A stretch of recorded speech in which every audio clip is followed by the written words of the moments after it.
Economics and Capitalism. 49. The Doctrine of Debt. Chalcedon Position Paper number 72, March 1986. The doctrine of debt is an important and neglected emphasis of Scripture. The Lord God, having created us and redeemed us, we are totally His creation and possession, and absolutely in debt to Him. We are therefore not our own, but the Lord's.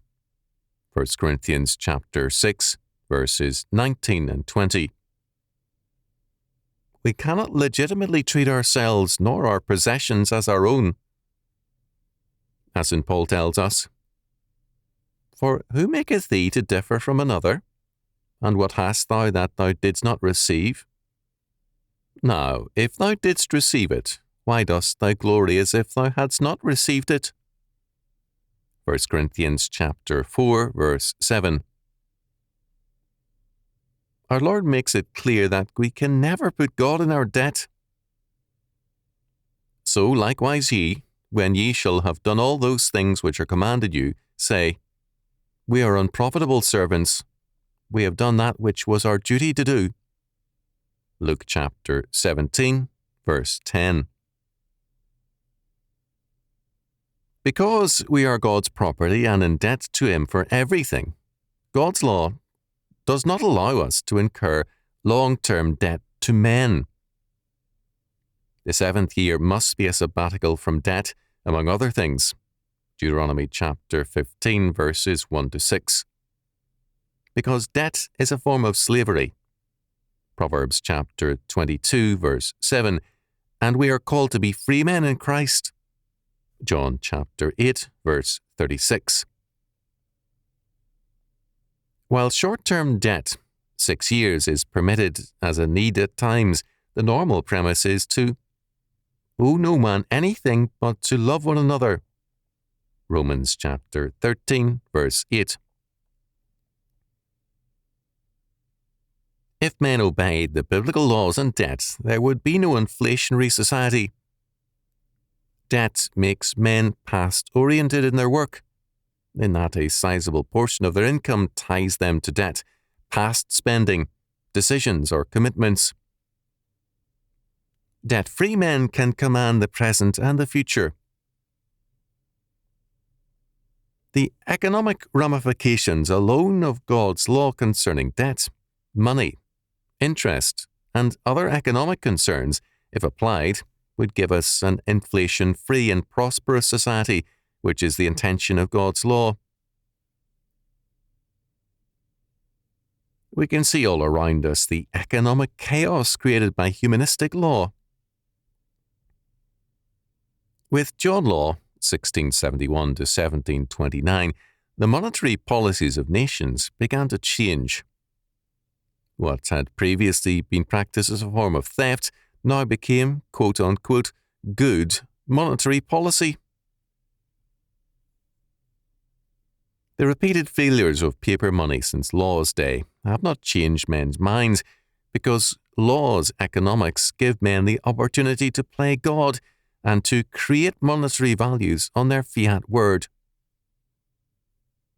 The hope of these humanists is that eventually, given enough power, they will make it work. As a result, what now stands behind paper currencies is debt, not wealth in the form of gold or silver. In the lives of the people also, debt has become a form of pseudo-wealth, and true wealth is confiscated by status controls and policies. In another and very much neglected area, a major change in the doctrine of wealth came into focus in the 19th century. The name Peter Lavrov, 1823 to 1900, is little known today. He was, in his time, a major force in Russian thought and abroad. He was a friend of Karl Marx and Friedrich Engels, while not in full agreement with them, and his ideas on a revolutionary party formation had a decisive influence on Lenin. The Russian Revolution owed more than a little to Lavrov. Our concern with Lavrov is in a related area, the concept of debt. In his very influential Historical Letters, 1840, also the year of Lenin's birth, Lavrov wrote with a strong moral burden. The privileged minority, he held, owes a debt to the people. The privileged classes owe their advantages to the exploitation of the poor. Like all socialists, Lavrov could not see wealth and technology as something created by the intelligence, character, foresight, thrift and industry of some men, but rather purely as exploitation and expropriation. This perspective of Lavrov's Historical Letters now governs the world, is taught in our schools and universities, and governs the nations. Given this, quote, debt to the people, end quote, it followed for Lavrov and his successors that this debt must be repaid. A debt, it was held, ought to be repaid. As a result, while sociologists generally deny any moral absolutes, at this one point they are absolutists. The debt to the people must be repaid. It is, in fact, an article of faith from Lavrov to the present that, quote, historical necessity, end quote, will affect the payment. A form of economic and social predestination mandates the repayment of the debt to the people. The earlier Russian populists favoured a romantic view of the people. The peasants and workers were the innocent peoples, the good ones, and the rich were bad. Later, the peasants and workers were seen as exploited fools whom the elite revolutionary cadres had to control for their own good. No change took place in the view of the capitalists.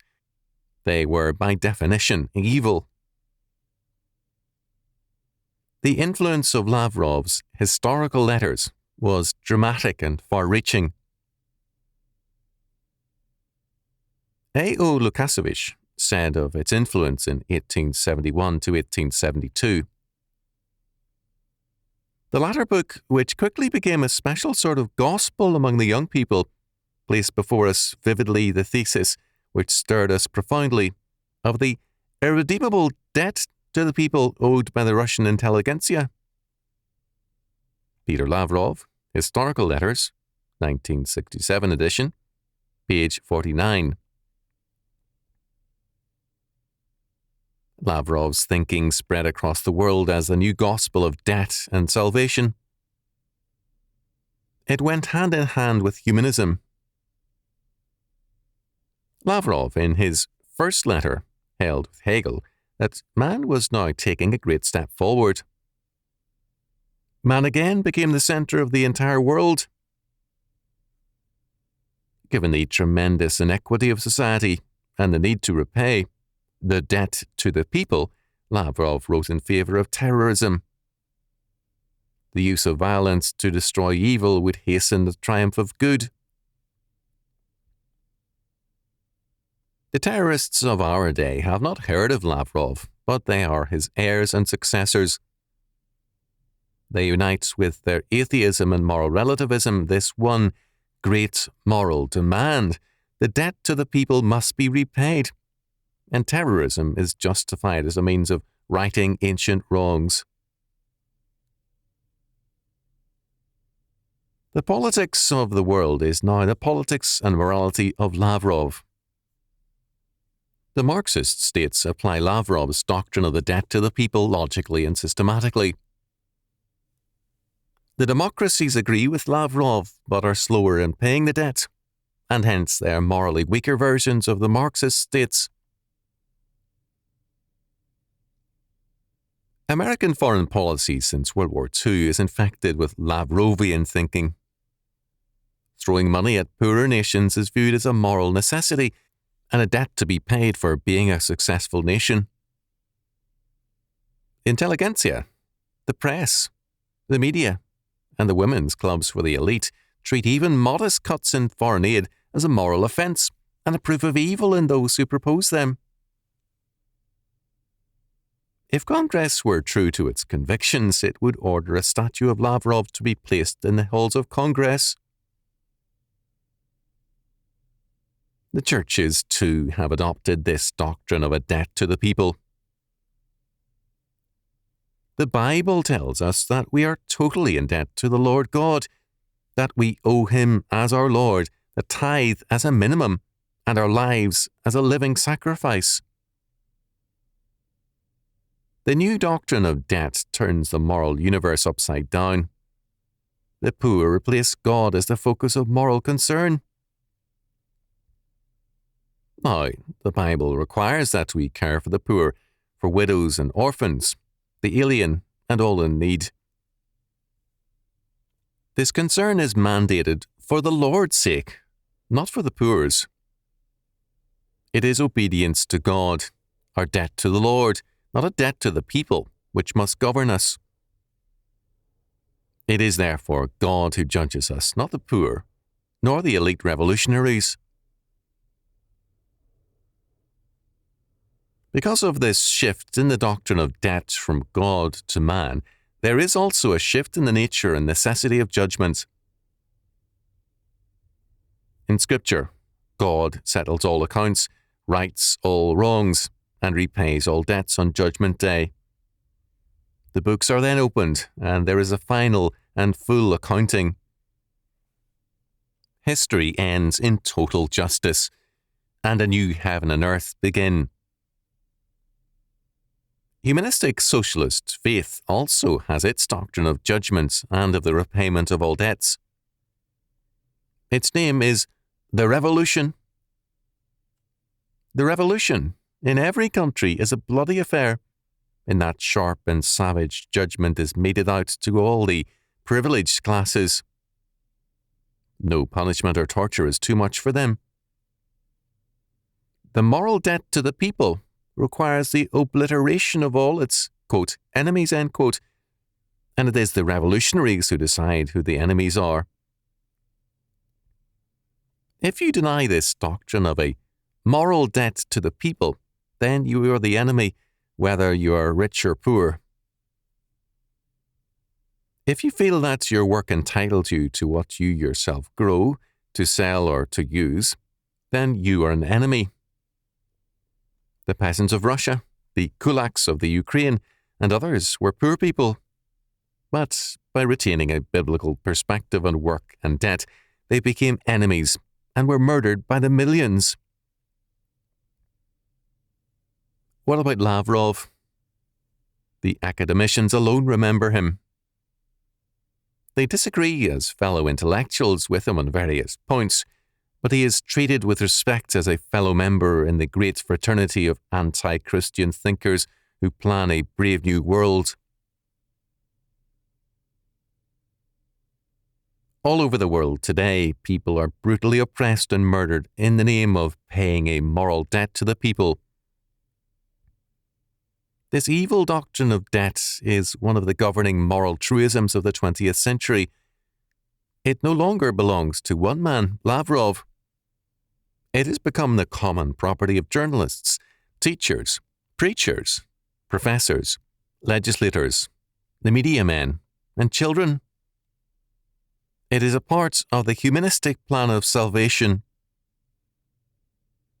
But God is not mocked. We either live by God's law, or we die by it. In the long run, it is death for all, and the world is marching towards a self-inflicted judgment. Knowing about this evil doctrine is necessary, but it is not enough. We must know God's doctrine. Our debt of judgment and death is paid to God the Father by Jesus Christ in His atonement. Our debt of service must be paid all our life.